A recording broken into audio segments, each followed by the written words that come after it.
Welcome to the REI Foundation Podcast, where we cover all the steps and strategies to make your real estate dreams a reality. Now your hosts, Jason and Peely. Hi, everyone, and welcome again to the Real Estate Investing Foundation podcast with Jason and Peely. Today, we welcome the awesome, the glorious Clint Bartlett. Yay! How's it going? Awesome. Hey, Good. Clint. How's it going, Thank Jason? you so much for being on the show today. How's it going?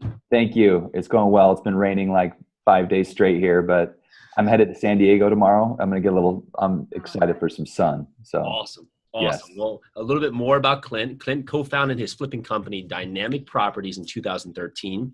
In 2016, he left his corporate jobs with Conagra Foods to be a full-time investor. And the company, Dynamic Properties, has doubled his acquisition rate every year and is on track to buy 80 properties in 2018. Oh. And in 2016, Dynamic started buying and holding single-family and multifamily properties and currently has 44 doors in a rental portfolio.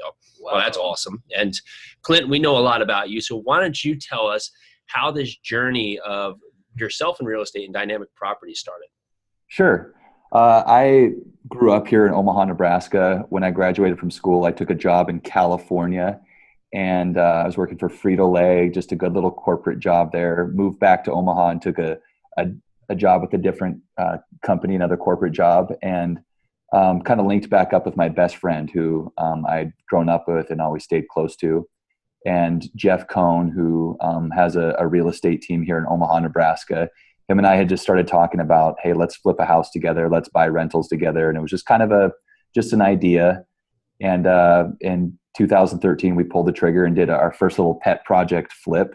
And it was just a little house that we found on the MLS. And I think we made like $11,000 or something like that. And I think I spent it all on one vacation that we went on, but it was just a little part-time gig. So we did a few houses really in our first year. And then we decided that we should probably create an LLC and do this official. And 2014, 2015, we did, I think we did like 5 flips in 2015. And then 2016, we did 8 flips and we started buying some rental doors as well. All single family homes. Omaha is a great rental market. So, I mean, you can, easily buy a house for $60,000 or $70,000 and rent it out for $1,100 a month. And, you can get a pretty good clearance on rent and decent neighborhoods. So we started buying rentals. In the middle of 2016, we had enough deals in the pipeline that could justify me quitting my job. So I quit in June of 2016. So just a little over 2 years ago. And we never looked back at that point. And I think the biggest thing that really helped us springboard the business was really when we decided to pay for marketing. We decided that we couldn't just survive by these deals that fell into our lap. And that's what we had been doing, doing it part-time. So we realized that we were going to actually have to take some initiative and market to sellers. That was probably the biggest thing that, when I quit my job in 2016, everything else before that had just fallen in our lap. So we started paying for marketing, and 2017, I think we finished around 22 flips and it had added about 20 rental doors last year. So it was a good year. We joined 7-Figure Flipping, the Mastermind group, in the middle of last year. And that's really when I had an idea, or at least got some clear direction on what I should do from a marketing standpoint to kind of double down. So this year's been really great. We've already surpassed what we did last year in terms of acquisition and are on track to do 80 deals. So I think we're mid 50s right now, in between 50 and 60. I don't count every day, but I think we're at somewhere in between 55 and 60 deals. You don't count every day? No, I mean, if I took all the time to track what I should be tracking, I could spend a good portion of my week every week just on the analytics, which I probably need to spend more time doing it. But so it's been a great pace for us, just being able to essentially double business every year. I don't think our goal next year will be 160 houses. I don't know if that's feasible, but joining the Mastermind group was huge just because, Andy would always say, I kind of feel like I got permission to do more.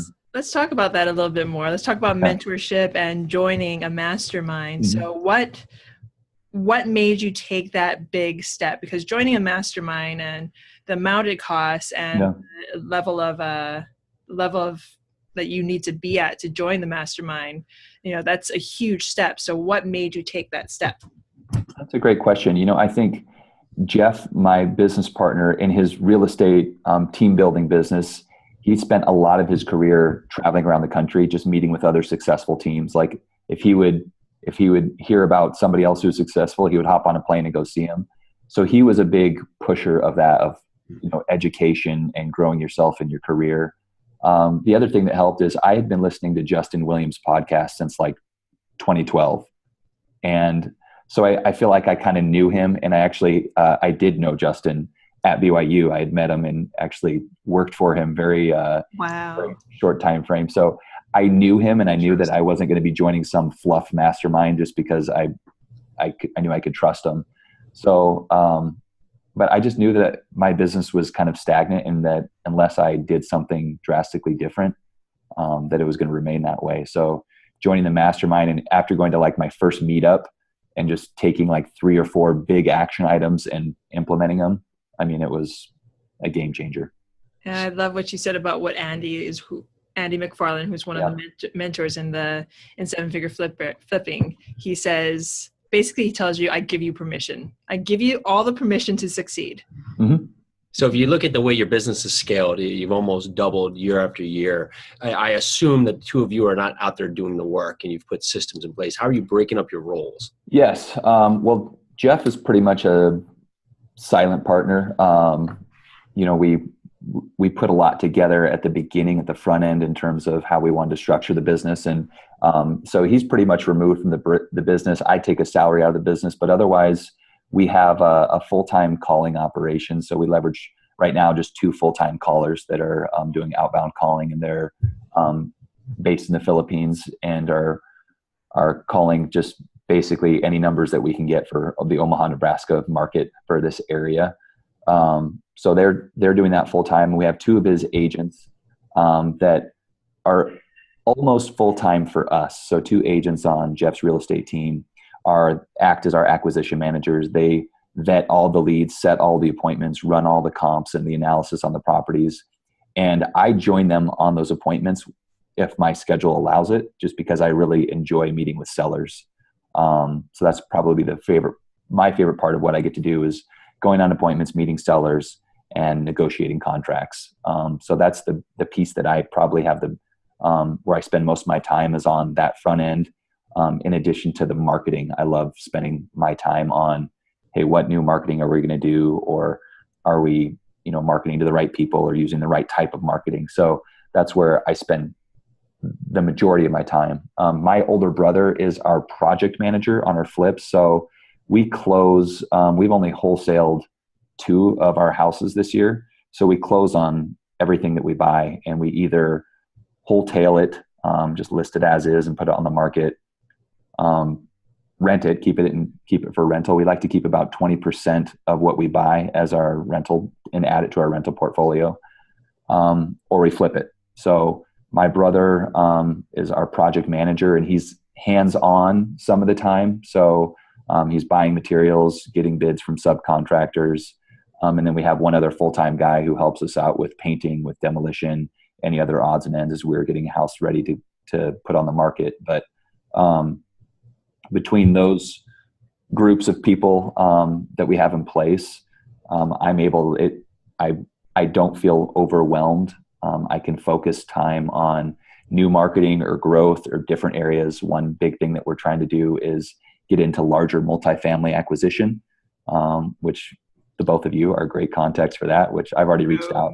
I've already reached out to Jason and said, hey, I need some help, because we're wanting to buy 20 to 50, 100 unit type complexes here in the greater Omaha market. So growth, I can focus on growth, and the business I don't want to say it runs itself. I'm still very much involved in the day-to-day, but because of all the other support systems that we have, I don't have to work 80 hours a week, which is great. I can spend time with family and spend time enjoying life and go on trips and do those things and still have a business that is running.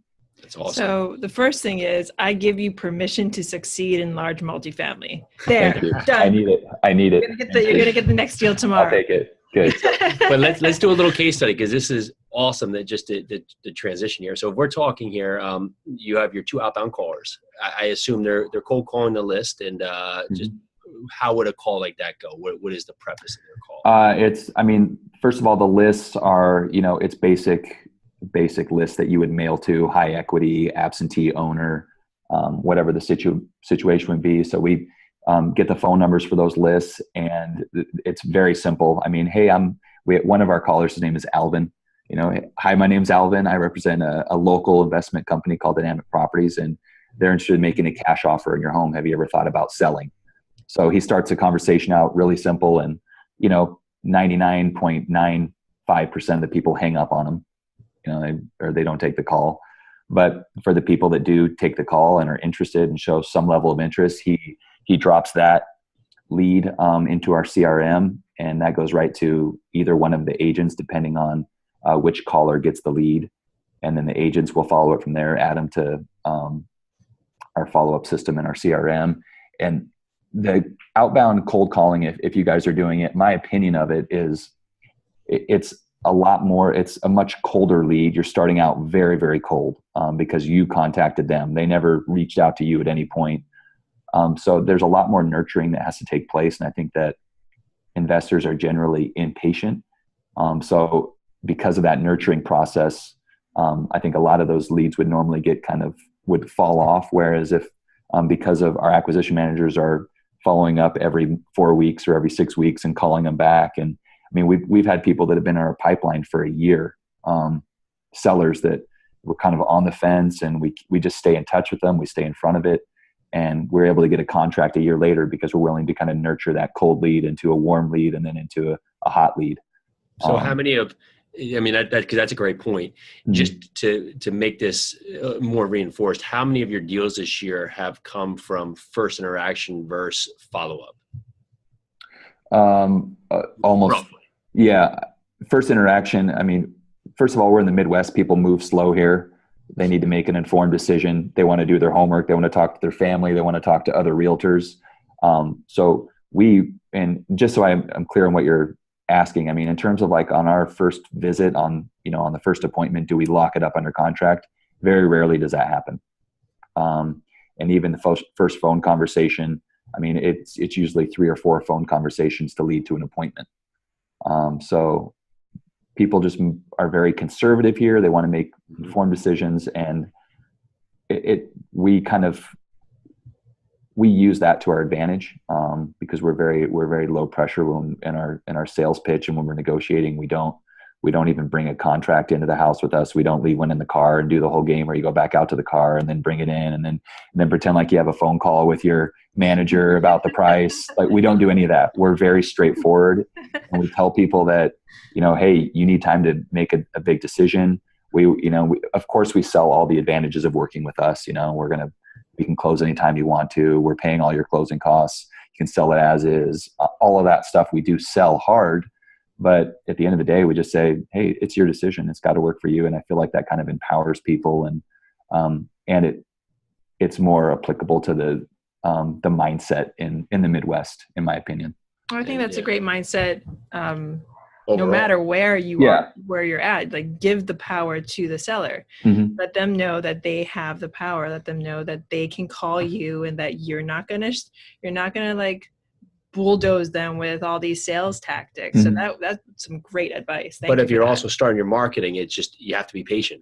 There's not many times out there. Real estate's not a quick play where you just send out 1,000 letters and all of a sudden you got 20 contracts just because people are like, well, you sent me a letter. You got to go in there. They have to understand the process. You have to talk to them. They have to find that you're the best solution, and you have to provide the best service. And at that point, that's when a deal comes. Maybe it's the 5th, 6th. We had someone call us from a year and a half ago. They just had the postcard on the fridge. Just, some point they just threw it up in the fridge and it just called, but that's, if I was letting that die, that would have been dead. If we were just impatient, we would have been out of the game. So Great point. Now, if you're talking from a flip versus a hold perspective, what you've started now holding properties, what is something that stands out to you that you say, okay, this time we're going to hold this property versus flip it? I love to hold properties that don't need as much of a rehab. So if I can get away with putting in paint and carpet and doing, anywhere from $3,000 to $5,000 worth of repairs, and it's ready to go as a rental, I'm a lot more excited about that. I have a hard time emotionally dumping $20,000 or more into a house, knowing that I'm handing it over to a tenant who may or may not trash it, which I just expect them to be in rough shape after a tenant lives in there. So that's one of my criteria. The other is really location. If I can be in a decent location where I know I can attract good renters and good tenants, I'm going to want to be in better parts of town. And really, it's just, if we've inherited a lot of properties that were already rentals, so a lot of scenarios just kind of happened. Like, we bought an 11-plex in June, and it was already fully occupied. It just kind of made sense of like, well, nice. We're not going to flip this. It's going to cash flow really well, and we're just going to hold on to it and add it to our portfolio. Well, congratulations on the 11 unit. Thank you. Well, it's a 5 and a 6 that are like, it's really weird. They're like a half block away from each other. But they're together. They're built for purpose, and it's like the same sort of setup, and like they're both kind of an ugly green color. So I just kind of lump them all together as an 11-plex. Yeah. Well, let's talk a little bit more about your team for your buy and holds. You put together this amazing team for your flipping company. What about your team for your buy and holds? Buy and hold is we turn everything over to a property manager as soon as we buy it. If we have to do a little bit of rehab, we do the work, obviously, and fix it up and turn it over to a local property manager here in town who we have a great relationship. In fact, he called me just before this call and gave me 2 properties to go look at today. He said, hey, the door's unlocked, go look at them. He has another investor who just wants to dump them and get rid of them. So he's great at, for a lot of reasons, but we've bought deals from him, and he manages our properties at 5%. And that's a great rate. So I think that as we grow and get into the 100+ units under management, we may look at kind of partnering with him and doing bringing something kind of in-house. But for the time being, I'm so focused on acquisition that I have turned over a lot to just third-party property management, because I don't want to deal with it. And I don't want to get bogged down. Like, I know that landlords can get bogged down very easily with one unforgiving. Yes. One sewer backup can just be emotionally crushing. So I try to stay detached as much as I can from, once I hand it over to him and it's a rental, I just say, just take care of it, because otherwise I feel like I'll lose focus on acquisition. That's great. And how do you work for financing if people are out there looking to grow their flip business and they're worried about, I can't buy it? What is some suggestions from a financing standpoint? For our very first deal, Jeff and I both had enough money to kind of throw at it, and it was like a $70,000 purchase price. So I think we went halvesies on it and just paid cash. But we've really had a lot of success interviewing local banks. So when we started getting serious about our business about 2 years ago, we partnered with one of the first local banks here, and they essentially said, hey, we'll do an in-house appraisal. So we wouldn't have to get an official appraisal. They would just basically do their thing in-house. And we did 20% down, which for our price point is fairly easy, depending on where you're at in the country. Our average purchase price is $90,000 on our flips. So, it's pretty easy to do for us. But this last year and a half, we've been partnering with another bank who gave us a $1 million credit line, and we have to put 10% down on that line. So we can essentially buy $1 million worth of flips with $100,000. And they don't do any appraisals. It's $164 origination fee for each loan. So and the interest rate's like prime +1. So it's just. Is that $164? What'd you say for the work? Wow. Yeah, it's $164 to do a loan on a house for me on this credit line, and we have to bring 10% down. So I thought I heard that wrong. I'm still thinking. It's a credit line. Yeah, so it's a little bit different when we pull money out, but as we've met in our mastermind groups, everybody's talking about private money, and we do have private money out. We've borrowed private money for some of the larger projects. Sorry, I don't know if you guys heard that, but I was getting a phone call. Podcasting life. Yeah, you made everybody on the podcast who's listening look at their phones. Yeah. Okay. So you did hear it? It wasn't just me? Yes, it was listening too? Okay. Anyway, we've used private money, but we've been surprised at how many high-level investors have not gotten banks involved, because there are local banks who love putting money back into their own community. And the bank that we've worked with a lot with this $1 million credit line has just been awesome. I mean, they're very easy to work with. I send them the address that we want to buy. I send them the comps, obviously our purchase price, and then the after repair value. And they simply just give a thumbs up and we go. I mean, they know that we like to buy 70% or lower than market value, and they know that that the deal is safe. And now we've done so many deals with them that they've never questioned a deal. They'll fund it essentially immediately as fast. Well, how'd you start that conversation? We brought them into this conference room right here. It's a pretty nice conference room. Has a nice little view, and it's a newer building. And Jeff and I put together like a 12-point PowerPoint slide on our business, our marketing strategy, our flip strategy, and kind of talked about what we want to do. And we asked for $1 million up front when we weren't really even doing that much work. And this particular bank we're working with, they gave us a $400,000 line in our first year, a credit line to buy houses off of. And then they just bumped it earlier this year to $1 million. So incredible. It was just one deal at a time, and they just wanted to walk before we ran together. And that's exactly what we did. And we just tried to make sure that we were very diligent and, honoring everything that we said we would do from, our side of the agreement. And the bank relationship has been great.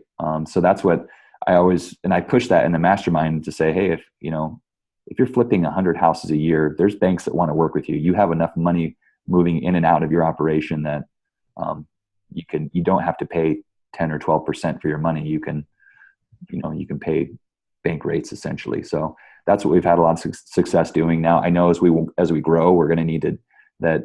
I don't know if I can go back to the bank and say, hey, we just found a $2 million multifamily property or $3 million project that we want you to fund for us. I mean, I know that I'm going to have to raise some private money. So we're doing that along the way. But for our little flipping operation of buying 6 or 7 houses a month, it works really well. Incredible. So what is an aspect in your business that you're working on improving now? We talked a little bit about the analytics. Sometimes you get so involved in your business, you forget to kind of step back and look at, hey, how many leads have I generated from my pay-per-click versus my outbound calling, or compared to my postcards. So that's something that's kind of been weighing on me recently, that I need to step back and spend really a couple of days really focused in on analyzing where my deals have come from, where my money is best spent from a marketing standpoint.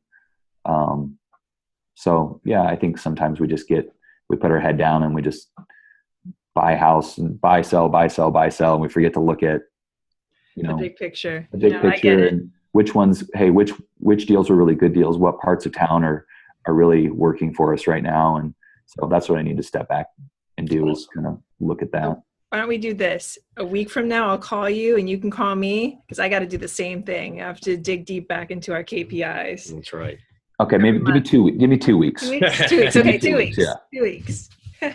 I can do that in 2 weeks. So what has been the biggest challenge that you have faced in real estate to date? It's a good question. I don't even know that. I think my own fears would be the biggest challenge, and I hate having an answer that's not like a measurable thing. But that's a good answer. I think that a lot of times I don't make a decision because I'm afraid to make a decision, or I don't take action just because of fear that either failure or that it won't work. So every time that I've acted anyway, and it's not that for me, I don't feel like I overcome fear. I think I just do it scared. And I think that's kind of been my motto the last year and a half, is like, you know what, I've analyzed this as much as I can analyze it, or, I've done as much due diligence as I can possibly do. So it's time to make a decision. And a lot of times when you make that decision, doesn't mean that the fear is gone. The fear is still there, but you just do it anyway, and you do it scared. And it doesn't mean that you're rushing into something or that you're doing it uninformed. It's just the fear doesn't necessarily go away. And I still have, a deal that I'll be analyzing, or we'll be negotiating back and forth. And I'll be talking with one of my acquisition managers. I'll be like, I just don't know if I like the numbers on that one. And it's funny because even now when we have so much volume that kind of cures some of that ill, if you only flip 2 or 3 houses a year and one of them loses money, that's a bad thing. But in our case, like I'm okay losing money on a couple of deals a year. It's still, I can still get frozen sometimes. I just freeze. And I think that's true with taking action, or, I want to grow into multifamily and I'll have all these big ideas, but I just kind of I freeze because it's the unknown, because I don't know, what the results will be with the action that I want to take. And it just kind of, it slows progress. Well, that right there was a golden nugget, because you figure so many people out there are afraid to take the next step. And look at you. You do it afraid. You work through it, and you're about to do 80 plus deals this year. Yeah, incredible. That's awesome. Not including the holds. And not including the buy and holds. So what is your big why for doing all this? I wanted to, I had a good corporate job. I think I even liked my job. Like, it was okay, but I just knew that I wasn't going to be able to do that for another 30 plus years. And I'd always loved the idea of working for myself. I've always loved the idea of doing something in real estate. And I wanted a way to be able to provide for my family, but not have to be gone all the time. So a lot of it was about just a lifestyle, to be able to spend more time with family and to be able to do what I love. I really appreciate really simple things. Like, after being in corporate America for 10 years and like sitting in meetings that I didn't want to be in, and like just doing something because your boss told you to do it, even though you don't necessarily agree with it or you don't see the value in it. I've really appreciated I don't sit in any meetings that I don't want to be in. And I know that's a small thing, but it's like such a big deal to me after spending 10 years of my life at doing a job that makes somebody else money and sitting in meetings that I don't want to be in. Like, I just appreciate really small things. Or like, I wear flip-flops every day and shorts, at least in the summer. And like, I really love that. Like, just being able to not have to like dress in business casual or like work, whatever the term that they use in. I'll tell you something that you'll enjoy. My sister works in corporate America, and she has meetings to prepare for the meeting that's going to prepare for the meeting. Yeah. It's ridiculous. No idea what we're doing. We're having meetings to prepare for meetings that are for the meeting. Yeah. Instead of just having the meeting. So I'm not quite sure. I said, Ash, I'll stop you there. I'm not going to be able to help you. I have no wisdom on this level here. So yeah. And I love being able to like travel. Like, I'm headed to California tomorrow, and we're going to close on a couple of deals while I'm gone. And that can happen. Like, everything can happen while I'm away. Or I can be there on occasion to pick my kids up from school or to drop them off in the morning. And that was just something that I never got to do when I was working in the corporate job. So I think that's my why. It's a lot of little things, but it was more so to be able to provide for my family and still be present. And I think I'm on a path to retire much sooner than what I would had I continued working the job I was working. So I want to retire like way, way sooner. Awesome. Well, talking about the future, where do you see yourself, your business, your family, your partnerships? Where do you see that in 5 years? 5 years. Well, we really want to grow into multifamily. So I think from a career standpoint, a business standpoint, the flipping business we want to maintain. because it creates capital to be able to buy more rentals and, pay for a salary and kind of support life. But from a go big standpoint, Jeff and I both want to own 1,000 units, 1,000 total. And we haven't really talked much further beyond that. I don't know that we can do that in 5 years. That may be more like a 7-year plan, but, depending on how we do the, joint venture with, money partners, and that could be doable in 5 years, but that's really what we want to get into, is big multifamily. And I would like to be really within 5 years, I would like to have 100% of my income be completely passive, so that if I had never flipped a house again, that I would be okay. I'd be able to survive not flipping. That's awesome. A great goal. So if there's someone starting out their real estate journey right now, what would be one actual step you would say they should take to start? My opinion is that you have to put yourself in a position to make an offer on a property if you're going to be, whether you're buying and hold or you're going to flip a house. So to me, any activity that you do that will end up with you being able to make an offer on a house is a good activity. And I call that marketing, but it doesn't mean you have to spend money. Whether you're door knocking or putting out some bandit signs that you spend $100 on, those are all activities that put you in a position to make an offer. Now, for an investor, I buy very little off the MLS. And I know that some investors can still make money buying houses that are on the market, but specifically, how can I make an offer to somebody who does not have their house listed on the MLS but wants to sell their house?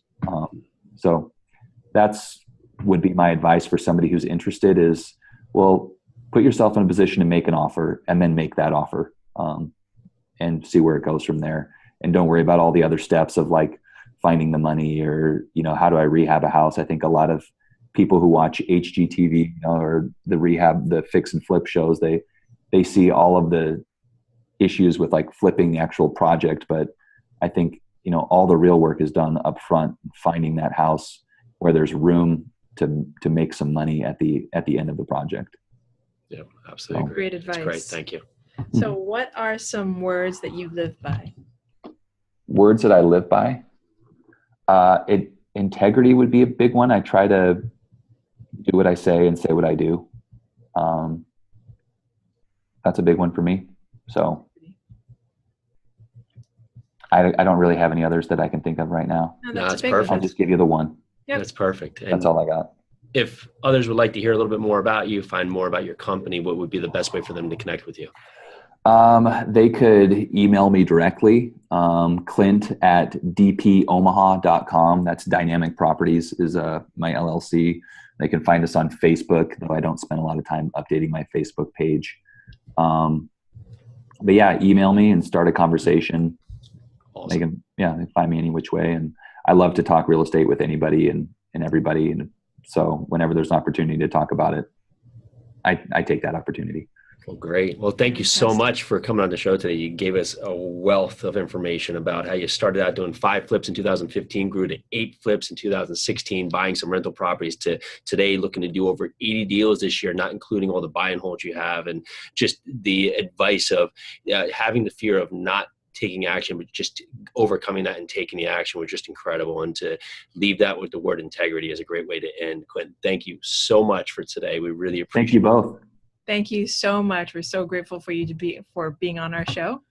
So this is the Real Estate Investing Foundation podcast with Jason and Peely. Thank you again so much to Clint, and thank you to you all out there for listening. So grateful. Have a good day. You too. Bye. Thanks for tuning into the REI Foundation podcast. Check back next time for more awesome tips and strategies to launch your new you in real estate.